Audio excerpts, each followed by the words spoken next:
Before the world learned to fear him, Griffith was only a boy with hands too small for a sword and a hunger too large for any town to name. In the alleyways where rain turned mud into mirrors, he would stare into puddles and imagine they were windows to another life, a life where the sky belonged to him. He did not dream of comfort. He did not dream of love.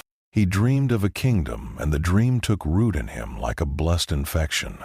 Even then, he spoke as if destiny were a thing you could hold, polish, and present to the heavens as proof that you deserve to exist. People confuse ambition with arrogance, but Griffith's early hunger was quieter than that. It was almost tender. He listened to the poor the way a priest listens to confessions, and he learned the language of scarcity, the way it teaches you to measure every breath. He saw men die for a coin and women sold for a meal, and somewhere in that ugliness his dream hardened into something bright and unbreakable. It became a light that made others look at their own lives and feel for the first time that they were not entirely trapped. That was his first true power. Not the blade, not the charisma. The ability to make despair forget itself for a moment. When the Band of the Hawk began, it did not feel like the birth of an army. It felt like a story finding its voice. Mercenaries gathered around him as if he were a fire in winter, drawn not just by the promise of victory, but by the strange peace in his certainty. He fought like a man who had already seen the end and approved of it. And in battle after battle, that certainty spread. Men who had been only survivors began to believe they were chosen. They painted hawks on their banners as if the symbol itself could lift them above mud and blood. Under Griffith, even slaughter became purposeful, almost clean, a staircase built from fallen bodies leading toward a horizon none of them could truly see. Then Guts arrived like a storm that did not know where to land. A lone warrior with a blade too big to be sensible, eyes too tired to be young, and a silence that carried its own gravity. Griffith looked at him and saw something rare. Not a follower, not a tool, but a force. Something that could either strengthen his dream or shatter it. And because Griffith was Griffith, he reached for it the way he reached for everything that mattered. He pulled Guts into the Hawk's orbit, not with chains, but with admiration sharp enough to feel like a hook. For a time it worked.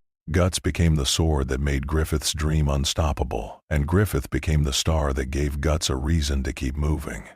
Around them, the Band of the Hawk transformed from mercenaries into legends. They were cheered by peasants who had nothing else to cheer, feared by nobles who could not understand why the world was changing, and used by kings who believed they could borrow greatness without paying its price. In those days, hope was not a lie. It was a real thing. It walked beside them on the road, sat with them by campfires, and warmed their hands when the nights were cruel. But the brighter the dream, the sharper the shadow beneath it. Griffith's kindness was real, yet it was always a kindness with direction, a compassion that pointed toward his kingdom like an arrow. He could comfort a dying soldier with a smile and then order another charge without hesitation.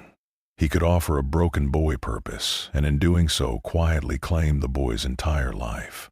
His morality was not cruelty, but it was not mercy either. It was a doctrine of ascent. Everything was allowed if it brought the dream closer, and everything that resisted the dream was already guilty. The first crack appeared not in battle, but in the private space where a man's pride sleeps. Guts, the storm, began to imagine a life beyond orbit. He began to wonder what it meant to be more than a weapon, more than a hand holding someone else's ambition. And when he chose to leave, Griffith felt something he had never truly felt before. Not loss in the ordinary sense. Loss is an insult to destiny itself, as if the universe had disobeyed him. That moment mattered more than any siege, because it proved a terrible truth. Griffith's dream could not tolerate freedom, not in others and not in himself. The boy who wanted a kingdom wanted it so completely that even love, even friendship, even admiration became property. When Guts walked away, the dream did not simply ache. It panicked. And in that panic, Griffith committed the act that would expose what he truly was. He reached for power in the most human, most pathetic way possible, and it destroyed him. Imprisonment did not break him quickly. It broke him slowly, with the careful patience of time. They stripped him of beauty, of voice, of dignity, of the body that had carried his dream like a banner. Day after day, he was taught a lesson the universe teaches all emperors eventually. Flesh is temporary. Control is temporary. Pain is the only honest currency. And yet, even as his body failed, his dream did not. It remained inside him untouched, shining in the dark like a cruel star. When they finally dragged him out, he was a ruin shaped like a man. And still, the band of the Hawk returned for him. Still, they carried him like a relic. Still, they looked at him and remembered the warmth he once gave them. This is where the tragedy becomes almost unbearable, because it is not simply betrayal yet. It is devotion. It is loyalty that refuses to accept the truth that their savior is now too broken to be human in the way they need him to be. Then the eclipse came and the sky became a mouth. There are horrors that feel personal, like murder, like torture, like the loss of a friend. And then there are horrors that feel metaphysical, like the world itself blinking and realizing it can be rewritten. The eclipse was not just a massacre. It was a threshold, a door opening between what is and what could be. A ritual older than morality, older than pity, older than any kingdom a boy could imagine. In that crimson half-light, Griffith's dream met an offer that no sane soul should ever hear. Not a bargain in the common sense, but an invitation to transcend the limits that had finally humiliated him. The God Hand did not plead. They did not threaten. They simply revealed the shape of his destiny as if it had always been waiting. They were the embodiment of cosmic certainty, figures that felt less like demons and more like principles, like laws of an unseen physics. They spoke to the deepest part of him, the part that believed the world owed him meaning. And Griffith, who had spent his whole life climbing, looked down at the bodies of his loyal men and saw them not as friends, but as steps. This is the moment hope is killed not by an enemy, but by a dream fulfilling its logic. Sacrifice was demanded, and he gave it with a calm that was almost holy. The hawks screamed, the sky listened. And somewhere beyond that blood-soaked place, something else listened too, something vast and hungry and curious, as if the scream of a single ambition had traveled further than it should. Because in that instant, the dream stopped being human. It became resonant. It became a signal. A mortal desire sharpened into a metaphysical spear, piercing through realities that were never meant to touch. The eclipse did not merely birth Femto. It announced him to deeper darkness. Not as a servant, not as a worshipper, but as a new kind of certainty. A prince forged from aspiration, stepping out of tragedy and into a cosmos where gods do not care, yet always notice power. When Femto was born, he did not arrive with thunder. He arrived with stillness, the kind of silence that makes even screaming feel distant. Wings unfolded like a thought taking shape, black and immaculate, and the air around him seemed to obey without being asked. In his gaze there was no remorse left to find, only the cold, polished surface of a dream that had finally shed its human weakness. The world of the eclipse should have held him, should have contained the ritual's result like a womb contains a child. Instead, reality shuddered. Not in fear, not in resistance, but in recognition. Something had been made that did not fit cleanly into the laws of that universe. The God Hand had shaped him, yes, but in shaping him they had also sharpened the concept of him. Ambition given form, causality given a face. And that concept carried a strange weight, like a stone dropped into a pond that was not supposed to have water. Then the fracture opened. It was not a portal drawn by sorcery or an invitation extended by gods. It was a tear, a spontaneous wound in the membrane of existence, as if the cosmos had been stretched too far by the intensity of one man's transformation. The crimson sky bent, and beyond it was not more sky, not more hell, but something that felt like the absence of all definitions. A place where emotion was geography and thought was weather. In another galaxy, in another cosmology, men would call it the warp. They would speak of it with the exhausted tone of those who have watched too many ships vanish into madness. They would tell each other that it is not simply a realm but a reflection, a mirror of all sentient desire and terror. They would say it is a sea without shores, an ocean whose currents are made of dreams, panic, worship, and hate. And they would be right, but not complete. Because the warp is not merely shaped by mind. It shapes minds back. It learns them. It feeds. Femto did not step into it like a conqueror. He fell into it like a blade slipping from a hand. The sensation was not motion but disassembly. The physical universe peeled away and the rules that had held him together became optional. Sound dissolved into meaning. Color turned into memory. Time became a suggestion. For a moment, even his wings felt like an idea rather than flesh. If he had still possessed fear, this would have been the perfect place for it to bloom. But Femto did not scream. He did not thrash. He watched. The warp met him the way a deep ocean meets a foreign star, surrounding him with pressure that was also attention. It did not immediately devour him because it could not decide what he was. Chaos was familiar with invaders, with souls that arrived torn and pleading, with psychers whose minds blazed like flares. It was familiar with demons, its own children, and with the dead who drifted like wreckage. Femto was none of these. His essence carried the taste of sacrifice, yes, the signature of ritual and blood, but there was something else layered into him. Something structured, something disciplined. A dream that had been focused so long it had become almost geometric. In the warp, geometry is a provocation. Currents of emotion surged toward him, testing, tasting.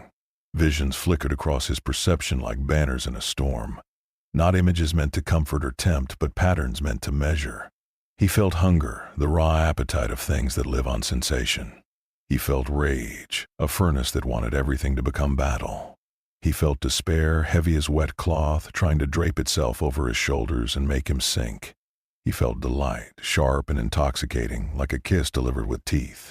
All of it pressed against him, and all of it found something unexpected. Resistance. Not the resistance of faith or purity, but the resistance of intention. Femto's core did not waver because it had already made the choice that defines him. He had already sacrificed what mattered. He had already crossed the line that makes morality irrelevant. The warp could not frighten him with guilt. It could not seduce him with permission. He had taken permission the moment he offered his comrades to the void. So the warp did what it does best. It studied.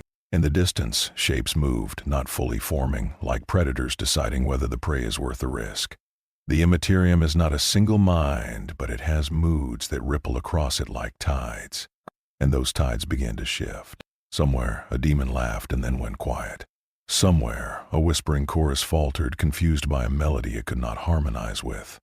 Femto's presence was like a new note introduced into an ancient song. Not louder, but wrong in a way that demanded attention.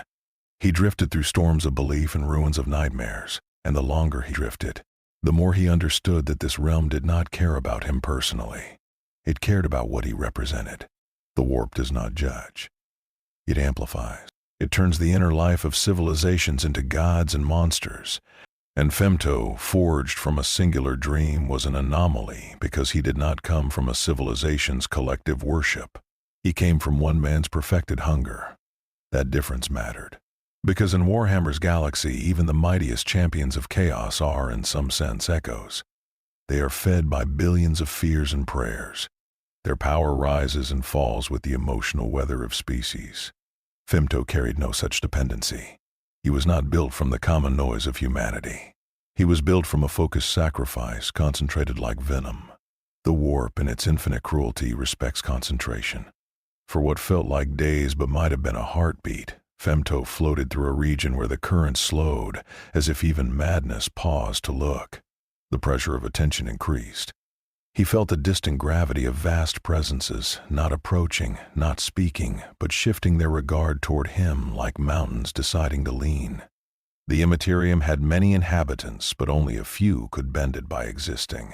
Only a few could make the sea change its mind. He had not been summoned by them. That was the most unsettling truth. He had not been chosen as a toy or a pawn. He had fallen into their domain like a meteor, and now the sky itself was deciding what to do with the impact. Femto's wings did not beat, yet he moved. Or perhaps the warp moved him. He passed through fields of memory that were not his, fragments of wars fought under different stars, prayers spoken in languages that had never existed in his world. He tasted the grief of empires. He tasted the ecstasy of slaughter. And beneath it all, he sensed a kind of law, a hidden structure. The warp is chaos, but it is patterned chaos, the way storms have shapes and tides have cycles. It is not random. It is alive. Femto began to learn its grammar. And as he learned, he did not feel small. He felt possibility. Because if the warp was a realm where thought could become force, then a being like him, built from an absolute decision, could become more than a visitor. He could become an author. He could turn the Immaterium's own logic against itself. He could carve out a space where sacrifice was not worship, where destiny was not prophecy, where causality could be held like a blade and used with precision. The warp continued to watch, and in that watching was a quiet terror. Not his terror. The oceans. Because it had found something it could not immediately digest, and it hated uncertainty almost as mortals do. Femto awoke within the warp the way a thought awakens inside a sleeping mind. There was no ground beneath him, yet there was a sense of orientation, as if the Immaterium itself had decided which way was down.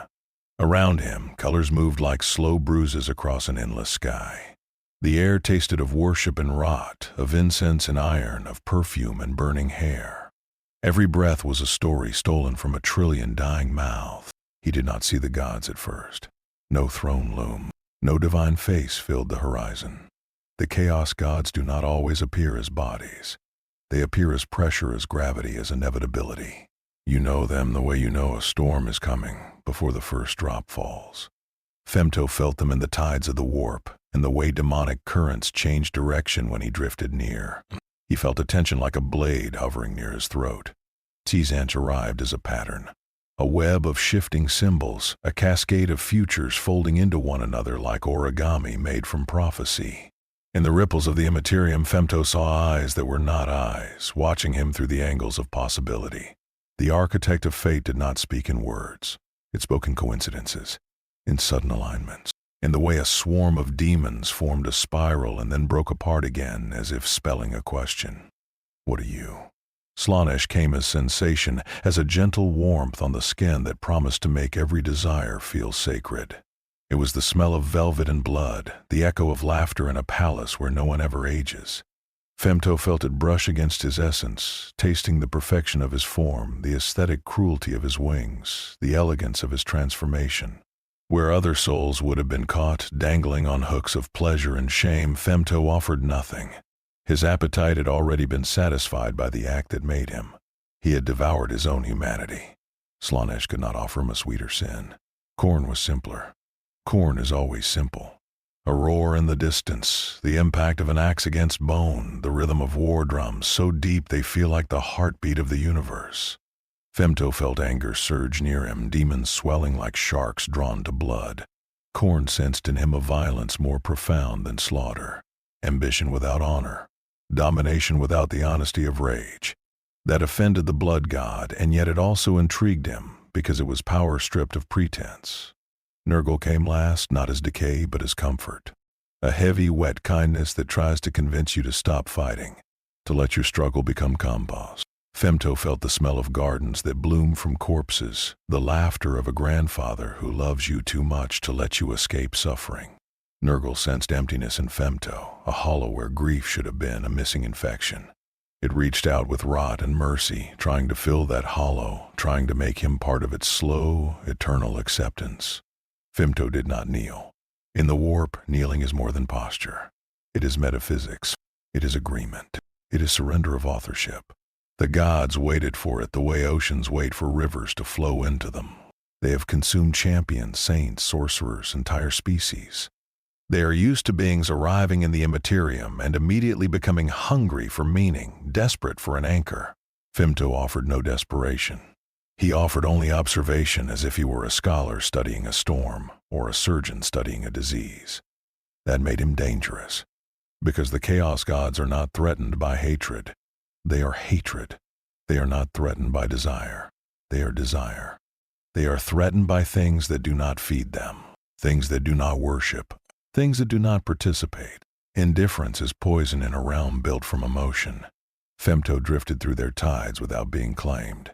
He watched demons form from raw thought, watched them crawl across each other like insects made of scripture.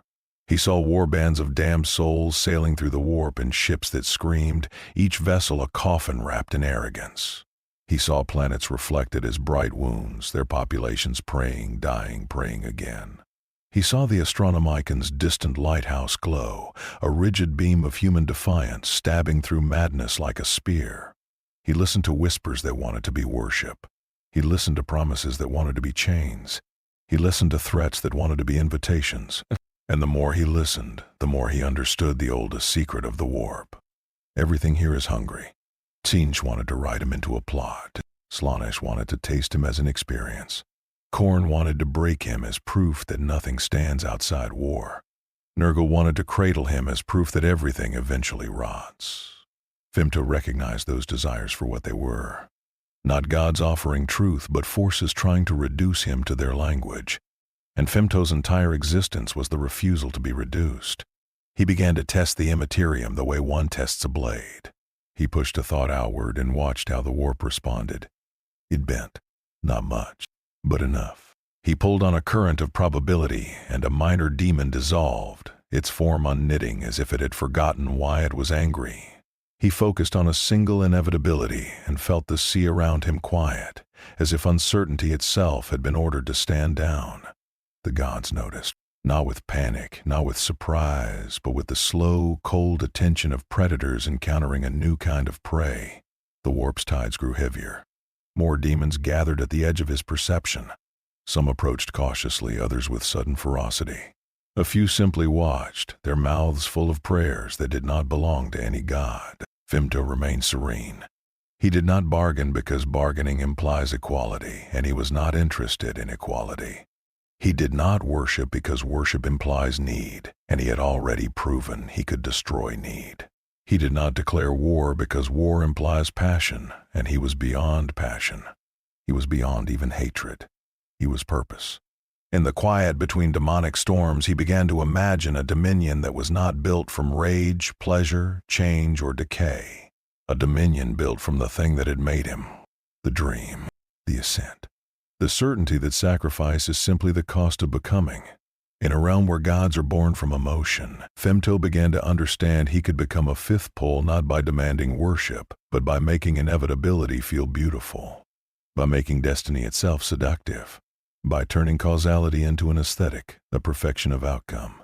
The Chaos gods did not speak his name, but the warp started to learn it anyway, the way a sea learns the shape of a new moon. The first time Femto touched real space, it was not with fireworks, but with a whisper in the fabric of reality. A forgotten Imperial frontier world, half industrial and half agrarian, orbiting a tired star that had watched too many wars pass by without remembering their names. Its people lived by routine and rationing. They prayed because it was safer than thinking. They endured because endurance was holy. War had come anyway.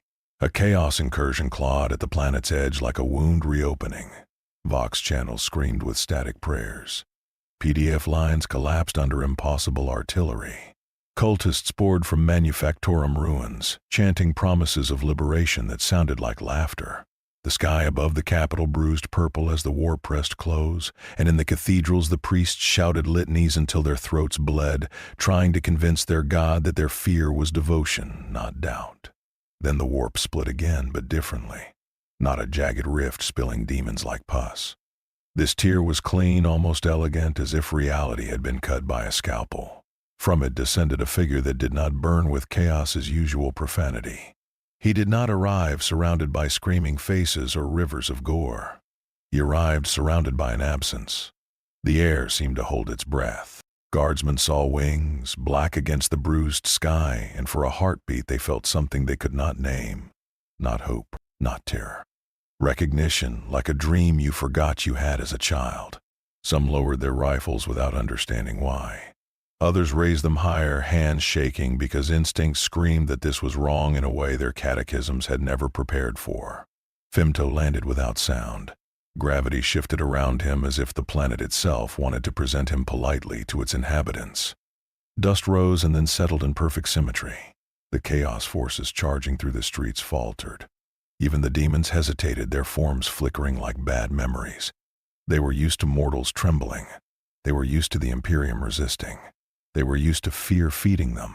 Femto did not feed them. His presence was like a door closing.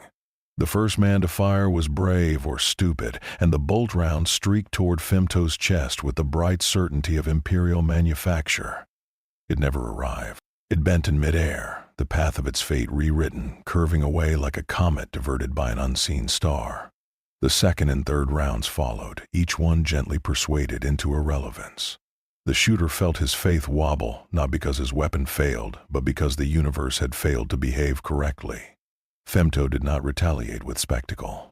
He simply looked, and men began to feel their futures unravel. In the warp, gods conquer through emotion.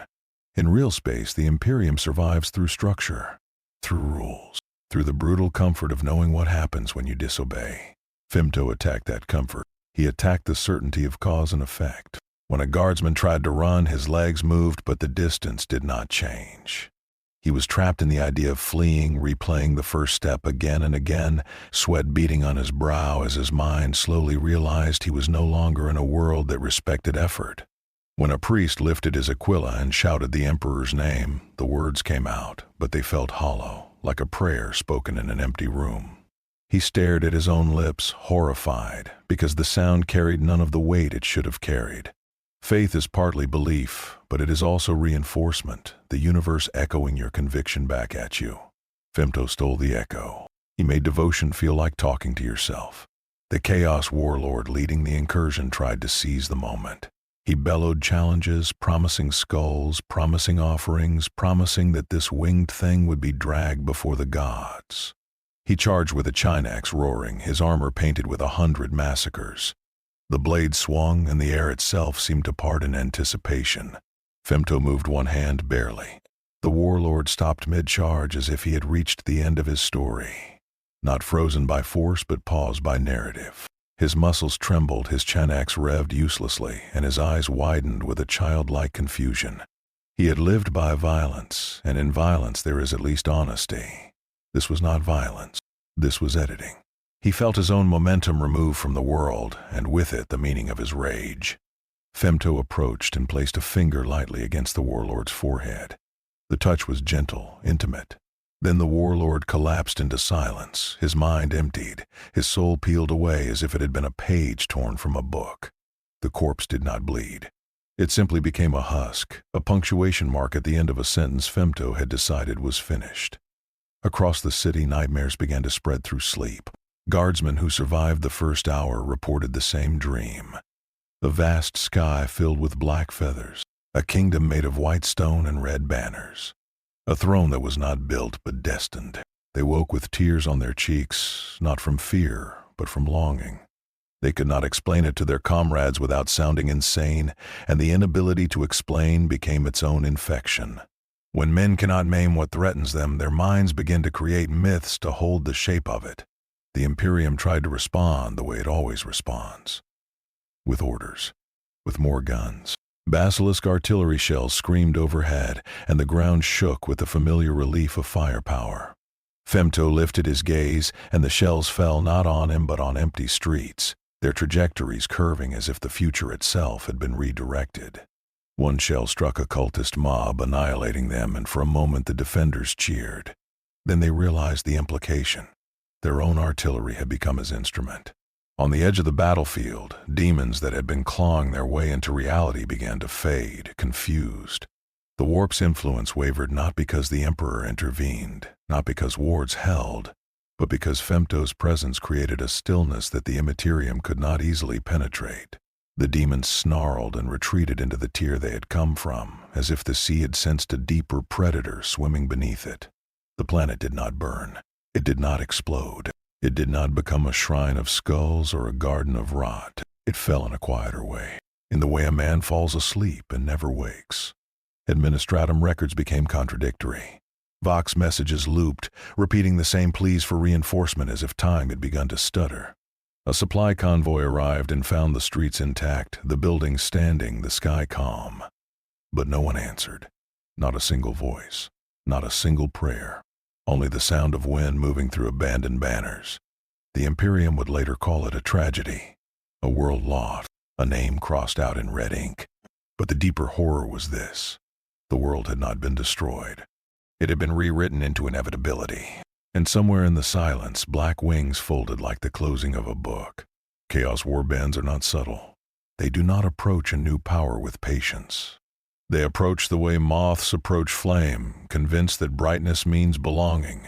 When rumors spread through the Immaterium of a black-winged prince who had bent real space without praying to any god, the first to seek him were not philosophers.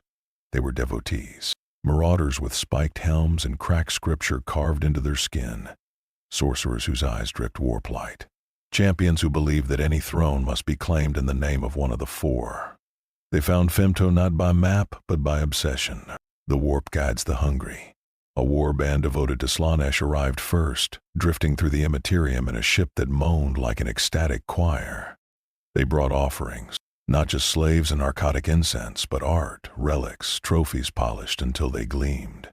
Their leader fell to his knees on the deck, weeping with joy, calling Femto perfection, calling him revelation, calling him a new face of the Prince of Excess. Femto listened expressionless. The worshippers begged for a sign, a blessing, a taste of his favor. They promised devotion. They promised atrocities performed in his name. They promised to become his choir across the stars. Their desperation was almost beautiful. It was also predictable. Femto raised a hand, and the deck of the ship became a mirror. In that mirror, every worshipper saw the truest shape of their desire. Not pleasure, not art, not liberation. Control. They wanted the universe to kneel so that their cravings would never be denied. They did not want transcendence. They wanted entitlement. The revelation shattered them, not with pain but with clarity. Their bodies remained, but their identities unraveled, turning into soft, gray ash that drifted through the ship like dead snow. The vessel continued to moan, but now it sounded like mourning. The warp swallowed the wreckage without celebration. Word spread quickly. Not through messengers, but through the language of fear. The demons noticed that prayers directed at Femto did not return his blessings. They returned his absence. A Khorne warband tried next, because when something refuses worship, Khorne's answer is always the same. Break it. They emerged from a warp storm in a tide of red, chain blades screaming, voices roaring challenges that shook the Immaterium's skin. Their champion hurled himself forward like a meteor, teeth bared, convinced that violence would prove the truth of the universe. Femto did not block the blow. The chain blade struck his chest and bit into nothing. The weapon's teeth continued to spin, but the concept of cutting had been removed from the moment. The champion stared, confused, and that confusion was fatal. Femto's gaze moved slightly, and the champion's rage turned inward. His own bloodlust began to consume him, folding back like a wave crashing against rock. He tore into his own warriors, slaughtering them in a frenzy that grew quieter with each kill, until finally his chain blade fell from his hands and he stood still, empty-eyed, as if he had forgotten why he was angry. Khorne's demons screamed in frustration. They could not understand an enemy that did not meet them with anger. Without anger, battle loses its nourishment. It becomes work. It becomes meaningless exertion. Femto turned their devotion against them by refusing to provide the emotional context their god required. Nurgle's followers approached with gentler arrogance.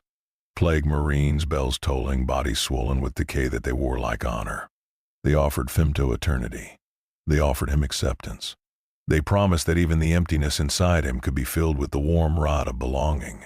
They reached out with hands that dripped disease, confident that nothing escapes entropy.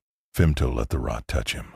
For a moment, the plague spread across his skin like ink, and the followers laughed with the slow joy of those who believe they have proven a universal law. Then the disease stopped, confused, as if it had encountered a body that did not recognize time. The rod began to reverse, not healing but unhappening. The Plague Marines watched in horror as their cherished blessings fell away, not removed by purity, but erased by inevitability. Their gifts ceased to have ever been given. Their bell tolls turned into silence. They fled, and the warp remembered their panic. T-Sash did not send a warband. T'Sinch sent a question. Prophecy coiled around Femto like smoke, trying to write him into the great game. Threads of fate wrapped the space he occupied, weaving possible outcomes, attempting to anchor him to a narrative that would make him comprehensible. Sorcerers across the galaxy woke screaming from dreams of black wings, their third eyes bleeding as they tried to see where his story went. And they found blind spots. Not the blind spots of ignorance, but the blind spots of absence, like holes cut into the fabric of destiny. Femto's path did not appear as a line. It appeared as a decision already made, a point of certainty that defied branching. T'Sinch, the master of possibility, encountered something that felt like finality. And for the first time in a long time, the changer of ways did not laugh. Because a being who cannot be predicted cannot be controlled. Femto began to shape his own dominion within the warp, not by declaring himself a god, but by acting like one. He gathered those who could survive his presence, not worshippers but instruments. Apostles reborn, twisted champions of sacrifice who resonated with his origin. In his influence they became something new. Not demons in service to the four, not mortals clinging to ambition, but warp knights, embodiments of chosen inevitability. Their armor was not forged. It was ordained. Their weapons were not blessed. They were destined. He did not preach. He demonstrated. Where chaos offers corruption through indulgence, Femto offered corruption through refinement. He took the ancient logic of sacrifice and stripped it of its religious frenzy. Sacrifice became strategic ascension, a way to turn mortality into architecture. He created pockets of stillness in the Immaterium, regions where demonic storms calmed and the usual tides of emotion grew quiet, as if the warp itself had been forced into a disciplined posture. Demons avoided those regions at first. Then they began to fear them. Fear is rare in chaos. The denizens of the warp are born from fear, but they do not often feel it as mortals do. They are not used to encountering something that can unmake them without hatred. Femto could look at a demon and remove the reason for its existence. A bloodletter is rage given shape. A demon had his desire given claws. A plague bearer's surrender made flesh. Femto attacked the shaping principle. He did not kill them. He invalidated them. This destabilized the warp in subtle ways. Warbands that relied on demonic pacts found their summons failing. Sorcerers discovered their spells returning wrong answers, as if the Immaterium had begun to redact certain truths. Pilgrims to chaos shrines dreamed of a kingdom that did not ask for worship, only compliance. And compliance, unlike devotion, could be enforced. The chaos gods began to shift their attention more fully now, not out of curiosity alone, but out of a dawning recognition that something was growing in their realm that did not feed them, yet used their realm's rules. A parasite that might someday become a rival. A fifth gravity that could draw worship away not by seduction, but by making resistance feel futile. Femto remained calm. He did not announce himself as a new god, because gods who announce themselves invite challenge. He behaved as if the challenge had already been resolved. In the silence he built, the warp began to adopt his aesthetic. Storms curved around his territory like respectful courtiers. Prophetic dreams bent toward his symbol, black wings against a pale throne. Even the most arrogant demons began to whisper about him with something dangerously close to reverence. When chaos learned fear, it did not do so in a single scream. It learned in the quiet moments when a demon hesitated. It learned when a warband tried to worship and found their prayers swallowed. It learned when prophecy failed. It learned when the Immaterium itself, the eternal sea, began to show hints of discipline, as if someone had introduced the concept of inevitability into a realm built on endless appetite. The Imperium does not like mysteries. It prefers problems that can be solved with fire, paperwork, or execution. When a world goes silent, the administratum labels it a loss, adjusts the tithe ledgers, and moves on.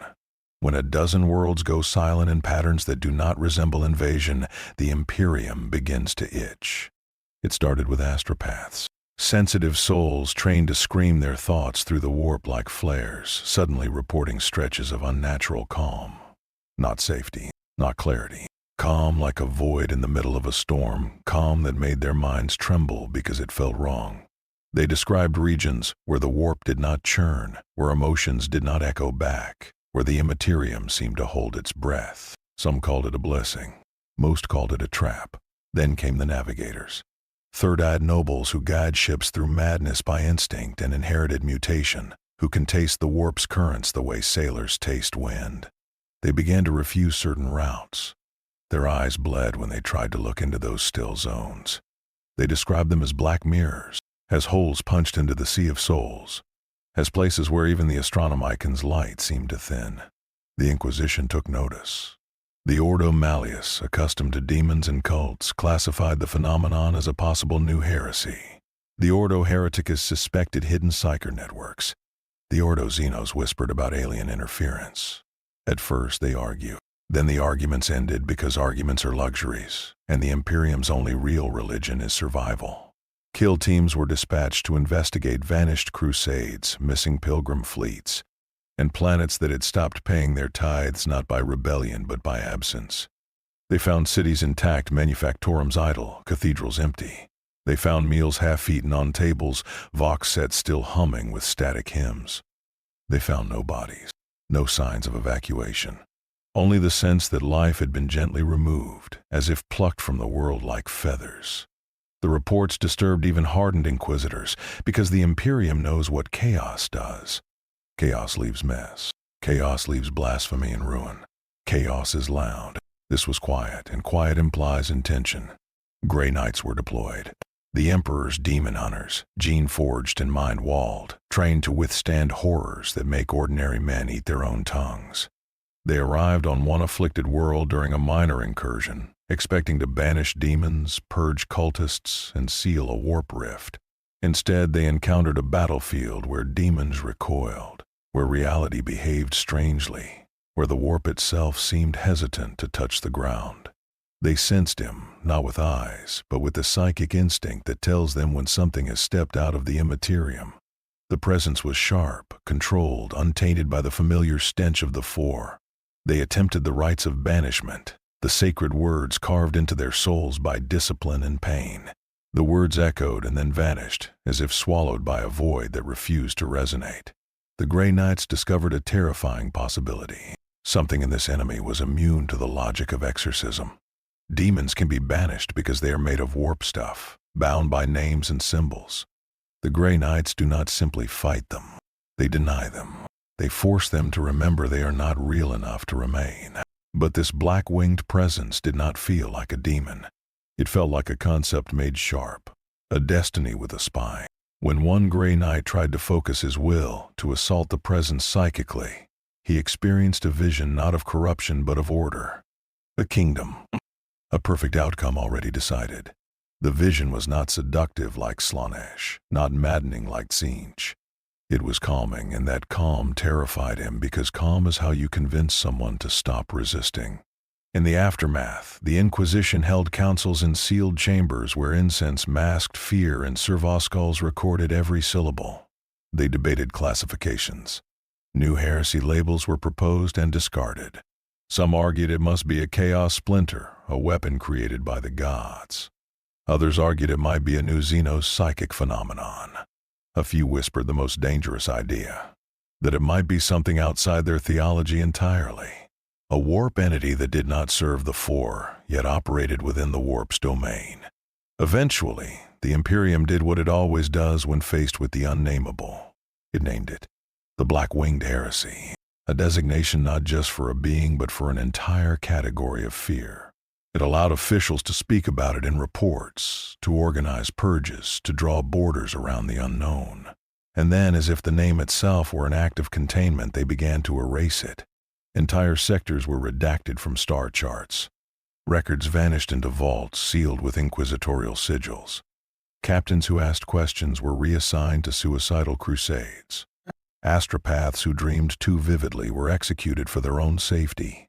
This is how the Imperium deals with cosmic uncertainty. It strangles knowledge until only obedience remains. Yet the phenomenon continued. Warp-still zones expanded. Ships disappeared without battle. Crusades arrived at coordinates and found only empty space where planets had once been, as if history had been edited. Inquisitors began to report a secondary effect, harder to quantify. Faith itself seemed to weaken near the affected regions. Not because the Emperor was absent, but because the emotional reinforcement of worship felt muted, like prayers spoken underwater. Deep within Terra, on the Golden Throne, the Emperor did not speak. He had not spoken in 10,000 years. But there are movements that are not words. There are disturbances in the Astronomicon that can be felt like tremors by those attuned to it. For the first time in centuries, the beacon's light flickered in a pattern that did not match any known catastrophe. A subtle ripple, a change in destiny's wind. Some of the highest-ranking psychers and custodians dared to whisper about it. A destiny pattern not authored by chaos. Something else in the warp. Something disciplined. Something that made even the gods cautious. They did not say Femto's name because no one on Terra knew it. But they felt the shape of his presence like a dark wing passing over a candle. The Emperor, trapped between life and death, felt it too. not as an enemy approaching with armies, but as a rival dream.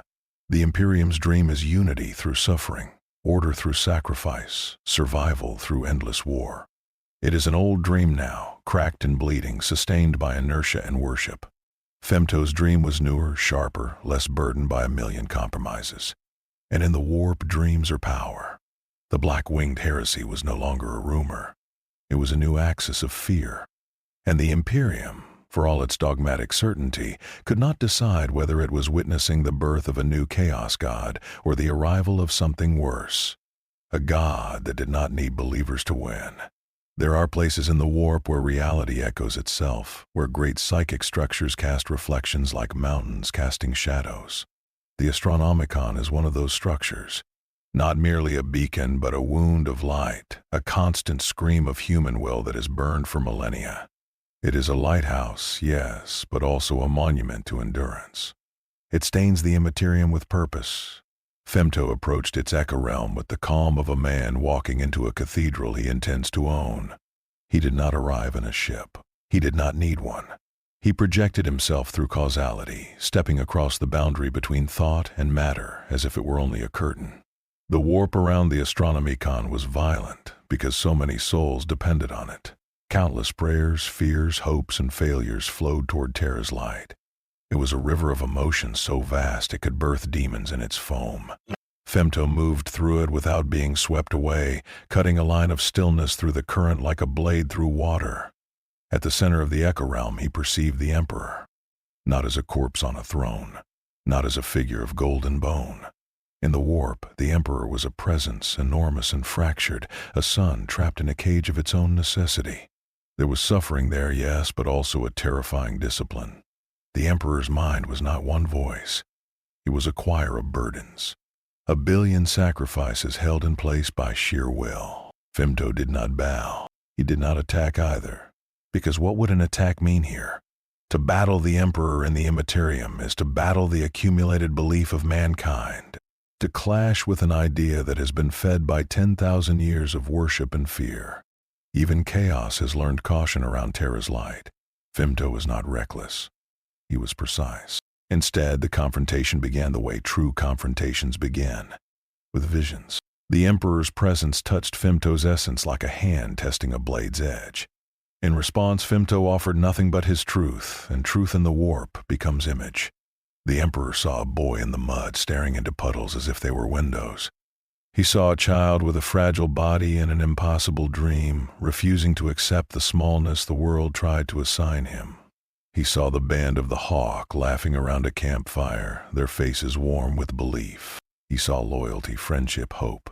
Then he saw the Eclipse, and the hope shattered into a scream that echoed through realms it was never meant to reach. The Emperor felt it, not as entertainment, but as familiarity, because the Emperor too had begun as a dream of unity. A dream of mankind rising above superstition, rising above gods, rising above the petty cruelty of its own nature. He had tried to build a kingdom not of stone, but of reason. And he had failed, not because the dream was wrong, but because the universe punished certainty with irony. Femto in turn perceived the Imperium.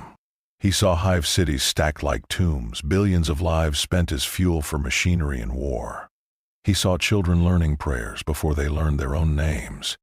He saw men sent to die in wars they did not understand, their deaths recorded as numbers in ledgers. He saw saints burned as heretics by bureaucrats too frightened to admit they did not recognize holiness when it arrived. He saw the Emperor's light not as salvation but as a chain made of devotion. And Femto understood something chilling. The Imperium was Griffith's dream made old. A kingdom achieved, but achieved through endless sacrifice, endlessly renewed, never allowed to end. The Emperor's dream had become a prison for the species it was meant to save. A beautiful, terrible machine that could not stop running because stopping would mean collapse. In the silence between visions, the two presences regarded each other. No words were exchanged because words would cheapen it. But the contrast was clear. The Emperor represented duty, the burden of holding a galaxy together by force of will, even when the cost became monstrous. A dream sustained by martyrdom. Femto represented ambition, the willingness to pay any price once decisively to reach perfection. A dream sustained by choice, The Emperor's light pressed against Femto like gravity, testing whether he would be burned away, whether his certainty would melt under the weight of humanity's collective need. Femto's darkness pressed back, not devouring the light but reframing it, making it look like weakness, making it look like a dream that had compromised itself into stagnation. For a moment the Astronomicon's echo trembled. Across the galaxy, navigators felt their third eyes sting. Astropaths gasped awake from nightmares of black feathers drifting through golden light. Inquisitors in sealed chambers felt sudden chills and did not know why. The warp's tide shifted around Terra like a sea sensing an approaching eclipse. The Emperor did not strike Femto down. Perhaps he could not. Perhaps he chose not to. Perhaps he recognized that a direct battle would feed chaos in ways neither of them wanted. Or perhaps the Emperor, trapped and broken, saw in Femto a reflection of his own original arrogance and felt something close to sorrow. Femto did not attempt to extinguish the Astronomicon. Perhaps he could not. Perhaps he understood that the beacon was not simply a light but a structural pillar holding together too many destinies. Or perhaps he did not want mankind dead. Not yet. A kingdom requires subjects. A dream requires witnesses. Instead, they exchanged futures. The Emperor showed Femto a galaxy where ambition without restraint always births monsters. Where every tyrant begins as a savior. Where unity enforced becomes cruelty, and cruelty invites rebellion, and rebellion invites chaos. Femto watched without flinching. Femto showed the Emperor a galaxy where duty without evolution becomes endless suffering. Where sacrifice becomes tradition. Where tradition becomes stagnation. Where stagnation becomes an eternal war with no victory, only maintenance. The Emperor watched, and his light dimmed slightly, as if acknowledging a wound. And then the convergence receded. Femto withdrew, leaving no scorch marks, no shattered thrones, no dramatic proof. Only a subtle alteration in the warp's resonance around Terra, like a new note added to a hymn. The Emperor remained on the throne, silent, enduring, but now with the awareness that a different kind of god walked his galaxy's shadow. The question that lingered was not who would win. It was whether either of them still remembered why they began dreaming in the first place. Femto did not build an empire the way the Imperium builds one. He did not send fleets with banners and proclamations. He did not conquer by occupying territory. He conquered by changing the story a place was allowed to tell about itself. In the warp, he carved out a dominion that was neither the screaming excess of chaos nor the rigid martyrdom of mankind. It was quieter than both. A region of perfect silence, where the Immaterium storms softened and the usual chorus of demonic hunger faded to a hush.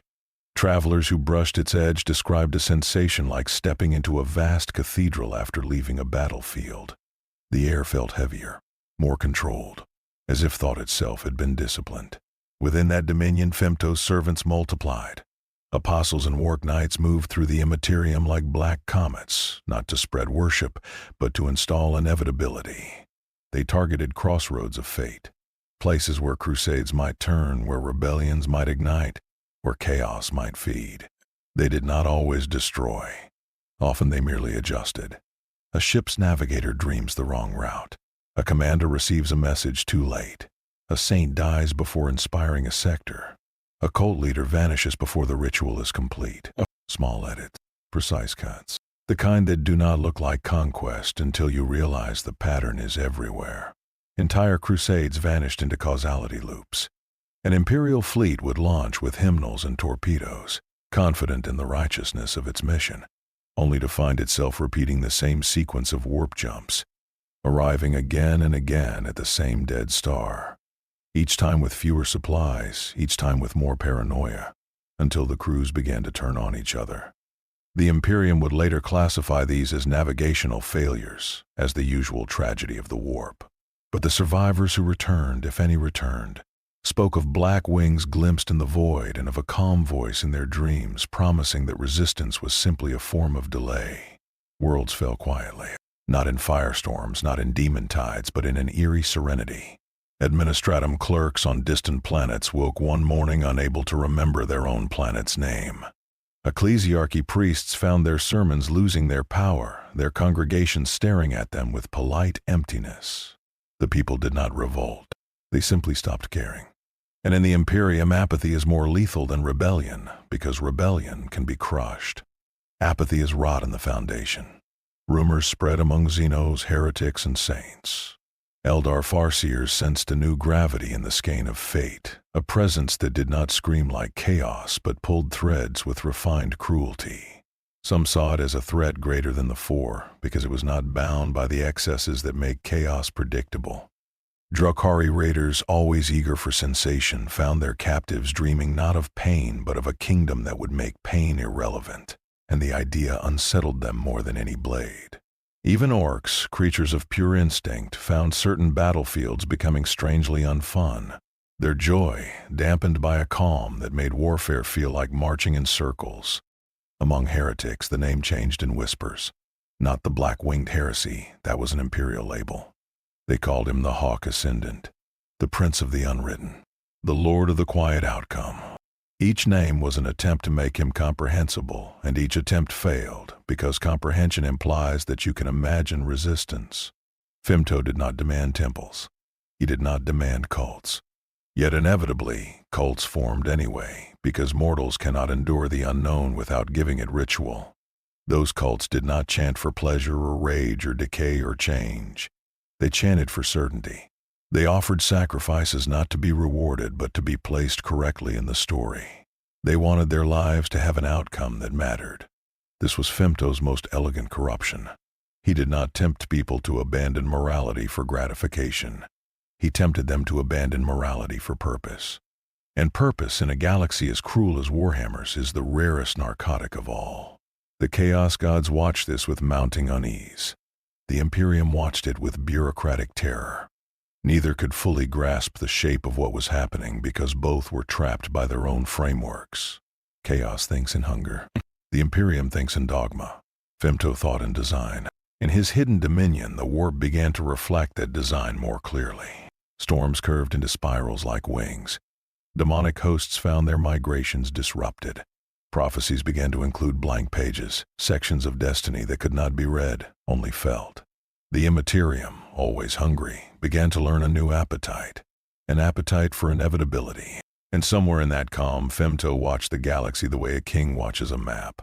Not with excitement, not with anger, with the serene patience of someone who believes the ending is already decided, and all that remains is guiding the world gently toward it. In the beginning, it was just a boy staring into water. A fragile child in a cruel world, imagining a kingdom because imagination was the only weapon he had. Griffith's dream had been so pure then that it almost felt holy. Not holy in the sense of religion, but holy in the sense of innocence. A refusal to accept the smallness assigned to him. A belief that the world could be bent into meaning if he wanted it badly enough. Now, that dream had become a dominion in the warp. A kingdom not limited by stone or borders, but carved into the fabric of causality itself. A realm where outcomes were refined like blades, where destinies were arranged with aesthetic cruelty, where worlds could be silenced without being destroyed. The dream had grown beyond anything a mortal mind should be able to hold, and yet it still carried the shape of its origin, the shape of a boy's hunger. This is the question that haunts the galaxy, even if most beings will never know it explicitly. Did Griffith conquer fate, or did he become fate's most beautiful prisoner? Because Femto is not free, not truly. He is bound to the logic that created him. The moment he sacrificed the hawks, he locked himself into a path where compassion became weakness, and weakness became unacceptable. He cannot go back, not because the universe forbids it, but because his identity does. He is a dream that has devoured the dreamer, a kingdom that has consumed the king. The galaxy continues to burn. The Imperium grinds forward on tracks of bone and devotion. Its armies march, its saints die, its bureaucrats write endless reports to convince themselves that the world is still comprehensible. The Emperor endures, a broken dream of unity held together by worship and pain. His light still stabs the warp, still guides ships through madness, still demands sacrifice. And yet now, the light is no longer the only kind of inevitability. Chaos scheme. Khorne rages, Slaanesh hungers, Nurgle laughs, Teench plots. The Four are eternal because they are fed by the endless emotional weather of sentience. They will not vanish. They will not be defeated in a final battle because the galaxy itself is their battlefield. But even eternal forces can be unsettled, and Femto has unsettled them by introducing something alien into their game. Not a new appetite, but a new discipline. Not a new emotion, but a new certainty. Somewhere beyond the Astronomican's beam, beyond the reach of Imperial dogma and chaos's familiar temptations, history's bend. A crusade disappears, and the Imperium blames the warp. A world goes silent, and the Administratum calls it loss. A prophecy fails, and a sorcerer goes mad, insisting the future has holes in it. An Eldar farseer sees a black wing cross the skein of fate and feels, for the first time in centuries, that the Eldar are not the galaxy's most tragic species. They are merely another thread in someone else's design. Femto watches all of it. He does not laugh like a chaos god. He does not preach like an imperial saint. He observes with the calm of someone who has already paid the cost of becoming. And that calm is the most unsettling thing of all, because it implies a universe where cruelty does not require passion, where domination does not require hatred, where genocide can be performed like surgery, with clean hands and a steady heartbeat. Yet even in that calm there is a shadow of the boy.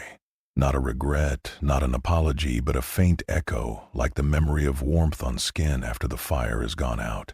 Sometimes in the deepest stillness of his dominion, Femto's gaze turns inward, and for the briefest moment the question surfaces again, uninvited. Was the kingdom worth it? The question does not weaken him. It does not change his course. But it lingers like a star reflected in dark water, reminding us that even gods are haunted by the shapes they once were. And so the story ends the way it began, with a dream. Not a comforting dream, but a relentless one. A dream that refuses to die even when it becomes monstrous. A dream that has learned to live in the warp, to breathe in the Immaterium, to make reality itself feel like an instrument. The galaxy continues to war, continues to pray, continues to scream into the void. And somewhere beyond causality, a black-winged prince watches the flames and waits for the next inevitable turn of the story.